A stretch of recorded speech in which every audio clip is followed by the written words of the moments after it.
오늘 저녁 수요 예배 자리로 나오신 성도님들을 예수님의 이름으로 환영합니다. 먼저 기도드리겠습니다.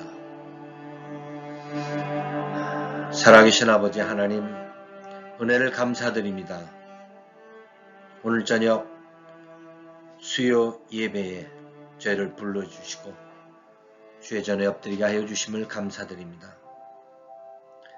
지난 3일 동안도 이 세상의 삶 속에서 여전히 저희들은 연약해 넘어지고 쓰러집니다. 주님, 우리의 연약함을 긍휼히 여겨주시고 불쌍히 여겨주시고 날마다 말씀으로 또 주의 이끄심으로 붙잡아 주옵소서. 이 시간 우리의 연약함을 다시 한번 주님 앞에 회개하며 말씀 앞에 사로잡히기를 소원합니다. 사랑하는 성도들의 눈과 귀를 열어주시고 부족한 종의 입술을 주장하여 주옵소서. 시종을 주님께 의탁하오며 우리 주 예수 그리스도의 이름으로 기도하옵나이다. 아멘. 오늘 함께 찬송은 345장입니다. 찬송은 345장 함께 부르겠습니다.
오늘 함께 나눌 하나님의 말씀은 사도행전 27장입니다.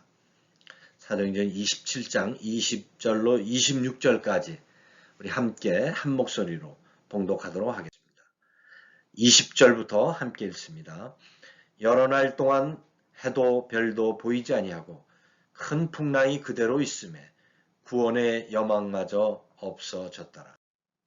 여러 사람이 오래 먹지 못하였음에 바울이 가운데 서서 말하되 여러분이여 내 말을 듣고 글에 대해서 떠나지 아니하여 이 타격과 손상을 면하였더라면 좋을 뻔하였느니라. 내가 너희를 권하노니 이제는 안심하라. 너희 중 아무도 생명에는 아무런 손상이 없겠고 오직 배뿐이리라. 내가 속한 바 곧 내가 섬기는 하나님의 사자가 어젯밤에 내 곁에 서서 말하되 바울아 두려워하지 말라. 내가 가이사 앞에 서야 하겠고 또 하나님께서 너와 함께 항해하는 자를 다 내게 주셨다 하였으니 그러므로 여러분이여 안심하라. 나는 내게 말씀하신 그대로 되리라고 하나님을 믿노라. 그런즉 우리가 반드시 한 섬에 걸리리라 하더라. 아멘. 2020년 작년에 가져온 이 팬데믹은 참 사람들의 삶을 송두리째 바꿔놓았죠. 바로 그 두려움 아래 갇혀있는 삶입니다. 나이 많이 드신 분들도 이구동성으로 말씀하시는 것이 평생 그 무수한 험난한 시절을 보냈는데 지금처럼 어려운 때는 없었다라는 말씀을 하시는 것을 종종 듣게 됩니다. 사람들이 이처럼 많은 그 두려움 때문에 겪는 그 심리적 부담과 고통, 갈등, 불안 이런 것들 때문에 최근 그 심리 상담이 많이 늘고 있고 정신과 관련 또 그리고 약물이나 또 치료 또 병원을 찾는 이들이 많아졌다고 합니다. 그뿐 아니라 이 점술 등 이 무속을 다시 찾는 그런 사람들이 증가하고 있다는 소식도 듣게 됩니다. 사실 가만히 보면요. 이 마스크 너머의 사람들의 그 눈빛을 보면 분명 그 두려움이 있고 또 서로에 대한 그 경계의 눈빛이 있음을 느끼게 됩니다. 내일 예측할 수 없는 삶이라고 하는 것은 어쩌면 팬데믹 이후에만은 아닌 것 같습니다. 우리 인생이 길어야 100살인데 정말 그 100년의 그 삶 속에 우리는 무수한 고난과 그리고 두려움의 시간들을 보내게 됩니다. 이 모든 두려움의 기원은 바로 인간의 그 타락으로 인했음을 창세기 3장은 이렇게 우리에게 증거합니다. 창세기 3장 10절입니다. 제가 읽겠습니다. 이르되 내가 동산에서 하나님의 소리를 듣고 내가 벗었으므로 두려워하여 숨었나이다. 아담과 하와가 하나님의 말씀을 거역하고 생명나무가 아닌 선악과를 따먹고 자신들의 그 부끄러운 모습을 보고 무화과 나뭇잎으로 자기들의 몸을 가리운 거죠. 그리고 찾으시는 하나님을 피하여 동산에 숨었습니다. 두려워하여 숨었다. 이 두려움의 출발입니다. 오늘 본문은 이 무서운 두려움과 씨름하고 있는 알렉산드리아호에 승선한 276명에 대한 이야기를 우리에게 소개합니다. 그 배 선장과 선원들이 있겠고요. 또 사도 바울을 로마로 호송하는 그 백부장 율리오와 그 군대들이 있었겠고요. 그리고 비즈니스를 위해서 많은 화물을 싣고 이제 로마로 가는 사업가들도 있었습니다. 그들의 삶은 다 달랐지만 지금 바로 그 순간 똑같은 삶의 정황에 있는데 그것은 바로 두려움에 갇혀있는 상태입니다. 이 지구에 승선한 우리 모든 인생들 마찬가지입니다. 최근 이 팬데믹이라는 이 풍랑 앞에서 우리는 모두 동일한 두려움의 환경 속에서 살아갑니다. 이 팬데믹 이후에도 많은 미래학자나 정치 경제인들은 더욱 불확실해질 것이다 라고 우려하고 있습니다. 오늘 본문을 중심으로 모두가 두려울 때라고 하는 제목으로 은혜를 나누고자 합니다. 먼저 우리가 생각하고자 하는 것은 누구나 두려움을 피할 수 없다라고 하는 거죠. 본문을 보겠습니다. 20절입니다. 여러 날 동안 해도 별도 보이지 아니하고 큰 풍랑이 그대로 있음에 구원의 여망마저 없어졌더라. 바울을 로마로 호송하기 위해 승선한 이 알렉산드리호가 로마로 가던 중에 그 지중해의 그 무서운 풍랑을 만나게 됐습니다. 이 유라굴러라고 하는 태풍 때문에 그 노련한 선장과 선원들도 이제 모든 것을 다 했지만 포기한 상태가 되었던 것입니다. 닻을 내리고요. 배 무게를 줄이기 위해서 화물은 말할 것도 없고 그들이 정말 생명처럼 여기는 배의 모든 장비도 바다에 던졌습니다. 더 이상 버틸 수 없어서 그저 바람에 맡기고 이제 삶을 포기한 채 그들은 절망하며 신음하고 있었습니다. 오늘 본문은 구원의 여망마저 없어졌다라고 누가는 기록하고 있습니다. 그 당시에는요, 나침반이 유일한 항해 도구입니다. 그러니까 반드시 해가 있어야 되고요, 달이나 이 별이 있어야 측정이 가능합니다. 근데 풍랑으로 사방이 깜깜해졌기 때문에, 그것도 하루 이틀이 아니고 여러 날이 지냈기 때문에 이것은 바로 모두의 죽음을 말하는 것입니다. 산천초목도 떨던 그 로마 백부장, 그리고 그 군인들의 용맹도 지금은 아무 쓸모없는 무가치한 것임을 모두가 보고 있습니다. 수많은 재산과 그 물질로 떵떵거리며 사람들의 부러움을 샀던 그 화물주, 또 선주들, 이들 역시 두려움 속에 갇혀 있었습니다. 그뿐 아닙니다. 그 노련한 그 바다와 참 그 씨름하며 평생 이 배를 타며 살았던 선장과 선원들 역시 죽음 앞에서 무기력하게 떠밀려가고 있었습니다. 하나님의 사람들은요, 세상이 절망할 때 그 존재감을 드러냅니다. 요셉도 그랬고요, 다니엘도 그랬습니다. 이들 모두 하나님의 사람들은 고난 가운데 하나님의 함께하심을 세상에 드러낸 자들입니다. 바울은 어땠을까? 이 광풍 속에서 바울은 어땠을까? 당황했겠죠. 염려했을 겁니다. 두려움 있었을 겁니다. 근데 그들의 두려움과는 다른 거죠. 죽을까봐 염려하는 그 두려움이 아니라 바울의 두려움은 하나님께서 나에게 로마로 보내셔서 말씀을 전하게 하셨는데 그 사명을 감당하지 못할까 하는 두려움입니다. 그래서 진정한 두려움의 대상인 주님께 무릎을 꿇었습니다. 주님은 그 진정한 두려움의 대상이 누구인지를 아는 바울에게 내가 너와 함께 하겠다. 내가 반드시 가이사 앞에 갈 것이다. 이렇게 약속하신 겁니다. 예수님께서 제자들에게 진정한 두려움의 대상에 대해서 말씀하시면서 몸을 죽이고 그 후에는 능히 더 못하는 자들을 두려워하지 말라. 다시 말하면 세상을 두려워하지 말라 이렇게 말씀하시면서 누가복음 12장 5절입니다. 마땅히 두려워할 자를 내가 너희에게 보이리니 곧 죽인 후에 또한 지옥에 던져놓는 권세 있는 그를 두려워하라. 내가 참으로 너에게 이르노니 그를 두려워하라. 바로 예수님 자신을 말씀하고 계십니다. 생명의 주관자이신 바로 우리 주님, 부활하시고 다시 심판주로 오시는 그 주님의 유일하게 두려움의 대상이심을 말씀하고 계신 겁니다. 오늘 본문에 나오는 이 두려워하다라고 하는 이 두려움의 이 포베어라고 하는 헬라에는 그 두 가지 긍정적인 그리고 부정적인 양면의 뜻이 있습니다. 부정적인 측면은요, 이 공포, 두려움이라고 하는 겁니다. 그 영어의 포비아라고 하는 이 공포가 바로 이 포베어에서 나왔습니다. 도피하다, to withdraw from something입니다. 다시 말하면, 더 정확하게 말하면 하나님으로부터 도피된 삶은요, 세상을 바라보면 두려워할 수밖에 없는 겁니다. 긍정적인 의미가 있습니다. 똑같은 포비어입니다. 그것은 경외하다, 존경하다, 레버런스. 우리가 목회자들 혹은 신부들을 레버런드라고 하죠. 그 타이틀보다 앞에 레버런, R-E-V 이렇게 약자로 쓰는데 어쨌든 그 경외와 존경의 의미가 긍정적인 의미로 두려움입니다. 그래서 이 히브리어로는 야레라고 하는데 하나님을 경외하다라고 하는 그 경외가 야레입니다. 이 포비아, 헬라어의 포비아하고 똑같은 의미입니다. 그래서 fear to God이라고 하는 것은 하나님을 무서워하는 게 아니라 예배하고 경외하는 것을 말합니다. 하나님으로부터 떠난 삶이 두려움입니다.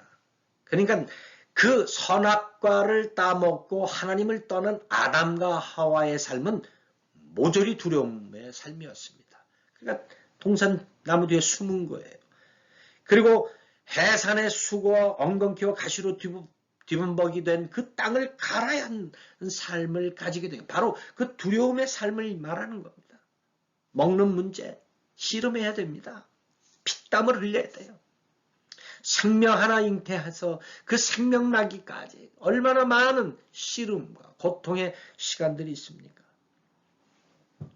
어느 누구도 이 어둠의 권세, 사탄이 지배하는 이 세상에서 자유할 수 없습니다. 이 타락한 세상에서 두려움을 제할 방법은 없습니다. 바울도 그리고 저와 여러분들도 없습니다. 단지 어떤 두려움을 택할 것인가에 대한 책임이 있습니다. 땅에 대한 것 두려움 아니면 하나님에 대한 두려움.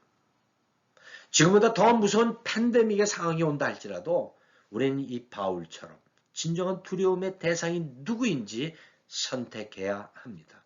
모두가 두려워할 때 우리는 부활하신 주님을 바라보며 진정한 두려움의 대상인 심판주로 다시 오실 그 주님 앞에 엎드리는 깨어있는 성도가 되기를 주님의 이름으로 축원합니다. 두 번째, 모두가 두려워할 때 하나님은 깨어있는 한 사람을 찾습니다. 오늘 본문 23절입니다. 내가 속한 바 곧 내가 섬기는 하나님의 사자가 어젯밤에 내 곁에 서서 말하되 24절 계속 읽습니다. 바울아 두려워하지 말라. 내가 가이사 앞에 서야 하겠고 또 하나님께서 너와 함께 항해하는 자를 다 내게 주셨다 하였으나 이 바울의 두려움은요 다른 겁니다. 죽이기도 하고 살리시기도 하는 그 하나님, 생명의 주관자이시는 그 주님을 찾았던 것입니다. 바울에게 있어서 세상이 두려워할 때 바로 바울에게는 복음을 전하는 기회입니다. 그가 로마에 가는 것도 지금 그가 그 유로골라의 그 두려움의 환경도 모두 부활의 증인으로 자신을 도구 삼는 하나님의 뜻임을 알았기 때문에 그의 간구는요 자기 자신의 구원을 위한 기도가 아니었어요. 275명의 그 두려움에 갇혀있는 그 영혼들을 위한 기도였습니다. 그래서 이런 응답을 받았던 것입니다. 바울은 오래전에 예루살렘으로 떠나지 말라라고 하는 그 장로들과 제자들에게 이렇게 말하죠. 내가 예루살렘에 가면 결박할 것을 성령이 말씀하시지만 하나님의 은혜의 복음을 증거하기 위해서 내 생명조차 귀히 여기지 않겠다. 왜? 하나님의 부르심 때문에 그 고난의 환경, 두려움의 환경을 감수하겠다 이야기했던 겁니다. 지금 바로 그것을 경험하고 있는 거예요. 바울이 예루살렘에 도착했죠. 아시아에서부터 그 바울을 죽이기 위해서 추격한 그 유대인들과 백성들 앞에 결박됩니다. 그리고 이제 막 죽음의 위기 앞에서 천부장에서 극적으로 구출되었습니다. 그때 바울에게 하신 하나님의 음성입니다. 주님이 직접 말씀하시죠. 떠나가라. 내가 너를 멀리 이방인에게로 보내리라. 담대하라.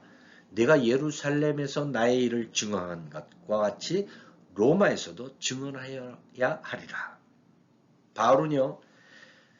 지금까지 그의 삶의 그 과정을 보면 보통 사람들은 이해하지 못하는 아니 믿는 자들도 이해할 수 없는 두려움의 깊은 골짜기만을 찾아다닌 사람입니다. 근데 그가 그렇게 확신을 가지고 갈 수 있었던 것은 바로 그 두려움의 자리에서 주님께서 하신 말씀 때문입니다. 주님의 보내심 때문입니다. 바울은 로마행이 결코 쉬운 그 여행이 아니라는 거 알고 있었습니다. 또 그가 여러 번 그 배 그 파선을 경험했는데 이번이 세 번째입니다. 하나님께서 그 이방인을 구원하기 위한 통로로 자신을 보내셨기 때문에 순종한 겁니다. 그래서 배에 승선한 275명이 다 두려워서 이제 삶을 포기할 때 그들을 위해 엎드릴 수 있었던 것입니다. 그 기도의 응답으로 주님은 네가 반드시 가이사 앞에 설 것이다 라는 응답을 받은 거죠. 이제 바울이 왜 깨어있는 사람이었는지 이유가 분명해집니다. 그는 어떤 고난도 절망의 상황도 하나님의 그 어떤 계획 그리고 이방인을 특별히 구원하기 위한 그 놀라운 계획을 사탄이 절대로 무너뜨릴 수 없다라고 하는 것을 알았기 때문입니다. 하나님의 약속은 반드시 하나님의 때에 이루어집니다. 그것이 고난의 때이든 평안의 때이든 그건 상관없습니다. 하나님의 정한 때에 하나님의 방법에 의해서 이루어집니다. 우리가 믿을 건 그것밖에 없습니다. 바울의 로마 행위는 자기가 시민권자로서 부당한 그런 그 처벌에 대한 항소를 위해서 간 것이 아닙니다. 바로 이방 땅의 부활의 복음을 증거하기 위해서 주님께서 보내셨기 때문에 그 사명 때문에 간 것입니다. 오늘 우리에게 이처럼 바울과 같이 깨어있는 한 사람이 필요한 시대입니다. 우리 가정은 말할 것도 없고 우리 교회 그리고 우리가 속해 있는 직장과 사업장 이 뉴욕과 미국에 정말 깨어있는 한 사람이 되어야 합니다. 우리 주위를 보면요. 너무나 많은 사람들이 이 두려움의 절망 가운데 갇혀 있는 것을 보기 때문입니다. 하나님이 에레미야에게 말씀하셨죠. 마치 노아의 때처럼 하나님의 심판 앞에서 깨어있지 못하고 회개하지 않고 술 취하고 방탕하고 타락한 그러한 세상을 향해서 이스라엘을 향해서 하나님이 유다 멸망을 앞두고 하신 말씀입니다. 에레미야 5장 1절입니다. 제가 읽겠습니다. 너희는 예루살렘 거리로 빨리 다니며 그 넓은 거리에서 찾아보고 알라. 너희가 만일 정의를 행하며 진리를 구하는 자를 한 사람이라도 찾으면 내가 이 성읍을 용서하리라. 예, 기원전 586년에 예루살렘은 멸망했습니다. 바벨론에 의해서. 예루살렘이 어떤 곳입니까? 수많은 제사장들, 종교 지도자들이 있는 곳입니다. 아니 하나님 앞에 예배에서 수많은 사람들이 전 세계에서 모이던 땅이 바로 예루살렘 아닙니까? 하나님의 뜻을 찾고 하나님의 보내심에 순종하는 자가 하나도 없다라고 하는 이런 아이러니가 예루살렘에 있었습니다. 이것이 바로 알렉산드리아에 승선했던 모든 이들이 경험하는 그 두려움에 가득 찬 이 현실의 모습과 같은 겁니다. 그들 중 깨어있는 단 한 사람, 이 바울을 통해서 하나님이 그들을 구원하신 것처럼 저와 여러분을 통해서 우리 나무교회를 통해서 두려움과 절망 속에 갇혀있는 이 시대 수많은 영혼들을 살리기를 예수님의 이름으로 축원합니다.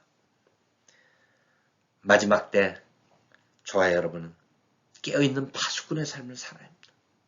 여러분 성 안에는 수많은 사람이 잠을 자고 쉽니다. 그러나 깨어있는 사람은 지극히 소수입니다. 성루에서 추위와 그리고 잠과 싸우면서 외롭게 하늘을 바라보는 그 몇 사람이 필요할 때입니다. 이렇게 깨어있는 거룩한 신부로 살아가기를 예수님의 이름으로 축원합니다. 마지막 이 모든 사람이 두려워할 때는요. 우리는 안심하라. 평안의 복음을 외쳐야 할 때입니다. 25절 말씀입니다. 그러므로 여러분이여 안심하라. 나는 내게 말씀하신 그대로 되리라고 하나님을 믿노라. 아멘. 여러분 부활하신 주님께서 그 문을 꽉 닫아두고 참 두려워하던 그 제자들에게 하신 첫 마디가 뭔지 기억하시죠? 평안이 있으라 합니다. 주님은 두려워하는 우리들을 늘 먼저 찾으셨습니다.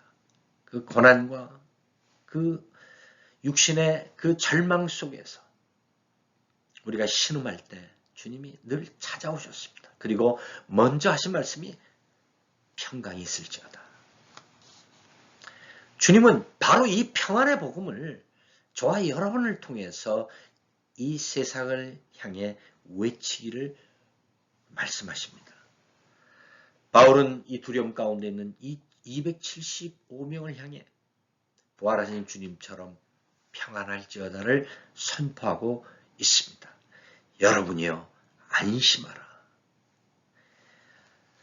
이게 제대로 된 그 정신을 가진 사람으로서 도저히 할 수 없는 얘기죠. 그러나 그 이어서 나는 내게 말씀하신 그대로 되려고 하나님 믿노라. 사람들이 궁금해지는 게 도대체 저에게 누가 어떤 이야기를 하기를 저렇게 담대할까? 이 풍랑 속에서.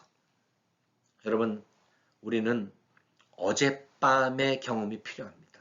남들이 다 두려워할 때 하나님과 깊은 기도의 자리에서 씨름하는 어젯밤의 경험이 필요합니다. 그래야 여러분 안심하십시오. 어제 내가 당신을 위해 기도할 때 하나님께서 내게 하신 그 말씀 그대로 이루어질 것을 저는 믿습니다. 이렇게 외칠 수 있기 때문입니다. 여러분, 이 평안의 복음 선포는 목회자들의 그 점유물이 아닙니다. 깨어있는 성도, 부활의 증인으로 살아가는 성도들의 책임입니다. 이 뉴욕을 중심으로 백신이 활발히 이제 접종하고 있다는 그런 통계가 발표되고 있는데, 종종 그 몇 도시를 보면 이 또 해변가에서도 우리가 뉴스를 통해서 보지만 이 얼마나 팬데믹 종식을 기다린 사람이 많은지 보게 되죠. 막 거침없이 거리로 뛰어나갑니다. 마스크도 안 하고. 그들의 기대는 다른 게 아닙니다. 그 쾌락과 누리지 못했던 그 자유를 만끽하고자 하는 몸부림입니다. 더 두려운 거예요. 더 무서운 혼돈이 올 것 같은 그런 예감을 느끼게 됩니다. 이 팬데믹 이후에 포스트 팬데믹은 어쩌면 우리 사회에 더욱 깊은 혼돈을 가져올지 모릅니다. 대면 예배가 우선이냐 비대면이 우선이냐 이게 지금 중요한 것이 아닙니다. 바로 저와 여러분이 있는 그 삶의 현장에서 우리가 여전히 그들과 함께 두려움 속에 떨고 있다면 이 혼돈은 끝이 나지 않을 겁니다. 그러나 바울처럼 하나님께 부르짖고 하나님으로부터 그 받은 약속의 말씀을 들고서 여러분이요 안심하십시오 라고 외칠 수 있다라고 하면 저와 여러분을 통해서 백신 접종이 다 돼서가 아니라 집단 면역이 돼서가 아니라 이 사회에 더 이상 인종차별이 없고 증오가 없고 미움이 없는 아름다운 열매들이 하나씩 둘씩 열릴 줄로 믿습니다. 바울의 모습을 통해서 우리는 그것을 보게 됩니다. 해와 별이 없는 이 암흑 같은 세상에서 그 빛으로 오신 예수 그리스도의 빛을 드러낼 책임이 우리에게 있습니다. 바울은 그들을 안심시키면서 그들에게 이제 베세다 광야에서 주님의 오병이어의 기적을 베풀어 줬듯이 그리고 주님의 그 마지막 유월절 만찬을 하듯이 그들의 굶주린 배를 채우고 영적 갈증을 해소하는 장면이 나옵니다. 34절입니다. 음식 먹기를 권하노니 이것이 너희의 구원을 위하는 것이요 너희 중 머리카락 하나도 잃을 자가 없으리라 하고 지금 음식이 뭡니까? 먹은 것도 다 토한 그 무서운 멀미 속에서 이제 죽음을 그 초를 다투는 그런 죽음을 직면한 상태에서 배고픈 기억조차도 없는 그런 사람들에게 먹으라는 거예요. 이게 주님이 주시는 평안의 힘입니다. 35절 보죠. 떡을 가져다가 모든 사람 앞에서 하나님께 축사하고 떼어 먹기를 시작하네. 와, 너무 놀라운 광경이 벌어집니다. 감격선. 그 두려움으로 배고픔을 잃었던 사람들, 2주간 가까이 사투를 벌였던 그 사람들이 그 뜨겁게 기도하며 그 빵을 떼는 바울 앞에서 머리를 숙이고 같이 기도를 하는 거예요. 부활하신 주님의 이름으로 기도하는 그 바울의 축복 기도를 들으며 그들도 그 기도에 동참하는 겁니다.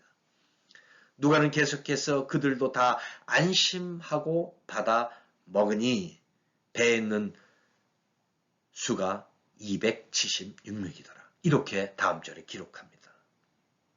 다 안심하고 받아 먹었다. 얼마나 놀라운 하나님의 은혜입니까? 여러분, 풍랑 가운데 주무시던 그 예수님을 깨우던 제자들에게 주님이 일어나셔서 믿음 없는 것을 책망하셨죠. 풍랑 가운데 살아가는 이 땅의 삶 속에서 팬데믹이 종식되냐 안 되냐, 그것이 중요한 것이 아니라 정말 어젯밤 하나님 앞에 기도할 때 내가 반드시 가이사 앞에 서야 하겠고 저 사람들의 생명을 다 내 손에 맡겼다 라는 주님의 응답을 받았다면 우리는 더 이상 두려워할 필요도 염려할 필요도 없습니다. 오히려 나아가 그들에게 안심하라. 그리고 음식을 떼어주며 그들을 위해서 축복하는 바울과 같은 거룩한 믿음의 사도가 될 줄로 믿습니다. 그토록 기독교를 핍박하던 로마가 AD 313년 콘스탄틴 대제, 그 유명한 밀라노 칙령 때 드디어 기독교를 공인하게 됩니다. 저는 개인적으로 이 배 승선했던 275명의 그 역할, 그들이 증언이 무서운 속도로 전염병처럼 로마 전역에 퍼졌을 것이라고 믿고 있습니다. 베세다 광야의 기적과 6월절 만찬의 그 놀라움, 그 파산 직전의 배에서 그 경험한 그들이 주님을 나의 주로 고백했으라고 믿습니다. 주님은 약속대로 바울을 포함한 276명을 생명을 살려주셨습니다. 마지막 44절입니다. 그 남은 사람들은 널조각 혹은 배 물건에 의지하여 나가게 하니 마침내 사람들이 다 상륙하여 구조되니라. 아멘. 하나님은 이 마지막 때 두려움과 혼돈의 세상에서 다니엘처럼 그리고 바울처럼 깨어있는 한 사람을 찾으십니다. 이 바쁜 이민의 삶 속에서 매일 그 기도와 말씀으로 사는 게 그렇게 쉬운 일이 아닌데 여러분 언제까지 이렇게 위안하면서 살겠습니까? 깨어있지 않으면 바울을 제외한 나머지 270여 명, 사랑하는 내 가족들, 내 이웃들, 친척들 구원할 수 없습니다. 여러분 왜 울며 씨를 뿌리지 않으면 안 된다고 시편 기자가 얘기했을까요? 시편 126편입니다. 울며 씨를 뿌리러 나가는 자는 반드시 기쁨으로 그 곡식단을 가지고 돌아오랴. 여러분 고추씨라 그럽니까? 아니에요. 왜 씨를 뿌리면서 우려합니까? 저도 씨 뿌려봤지만 씨 뿌리는 건 어려운 일이 아닙니다. 무엇이 어려우냐? 이 씨를 뿌린다라고 하는 농부의 일상적인 삶이에요. 성도에게 기도와 말씀의 삶은 일상적인 삶, 바로 씨를 뿌리는 삶입니다. 근데 울어야 됐다는 거예요. 왜? 우리에게 닥치는 수없는 도전들이 있기 때문입니다. 고난과 절망 혹은 두려움의 환경들. 그래서 이 씨를 뿌리는 일, 성도로서 기도와 말씀으로 날마다 깨어 있어야 하는 그 삶을 방해하기 때문에 울면서 몸부림치며 하지 않으면 기쁨으로 단을 가져올 수 없다라고 하는 말씀입니다. 우리는 깨어있는 한 사람이 되기 위해서 기도와 말씀의 삶을 살아야 합니다. 때로는 정말 내가 가장 가까운 친구들 만나는 것 좋아. 정말 먹고 싶은 것 먹지 못하고 갖고 싶은 것 갖지 못하는 이런 희생을 감수해서라도 우리는 씨를 뿌려야 합니다. 평안의 복음을 외쳐야 합니다.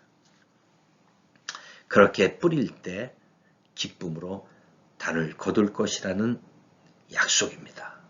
서로를 위해서 깨어있기 위해서 기도해야 합니다.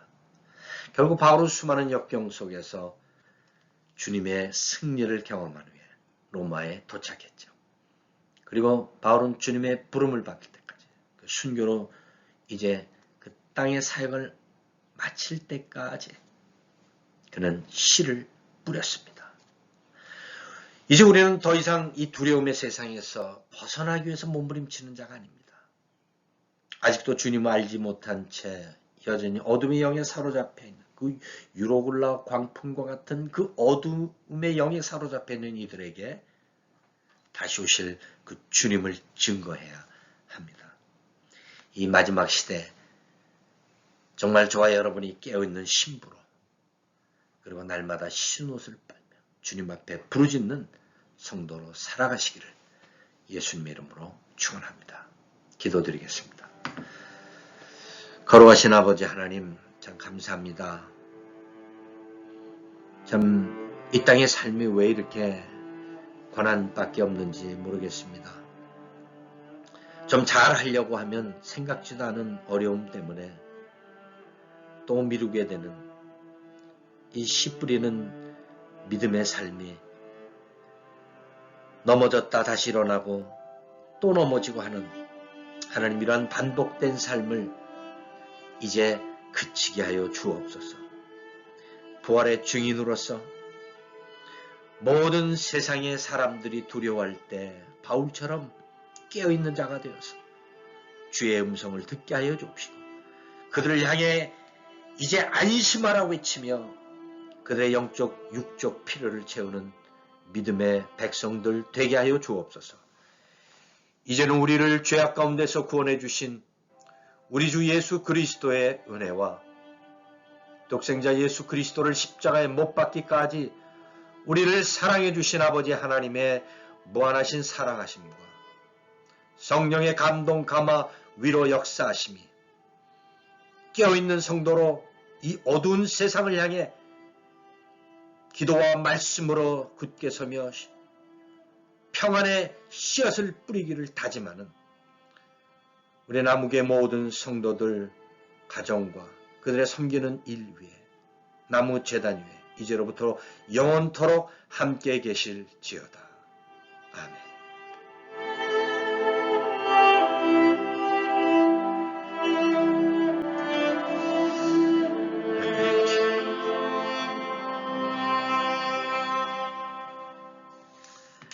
네, 예배 마쳤습니다.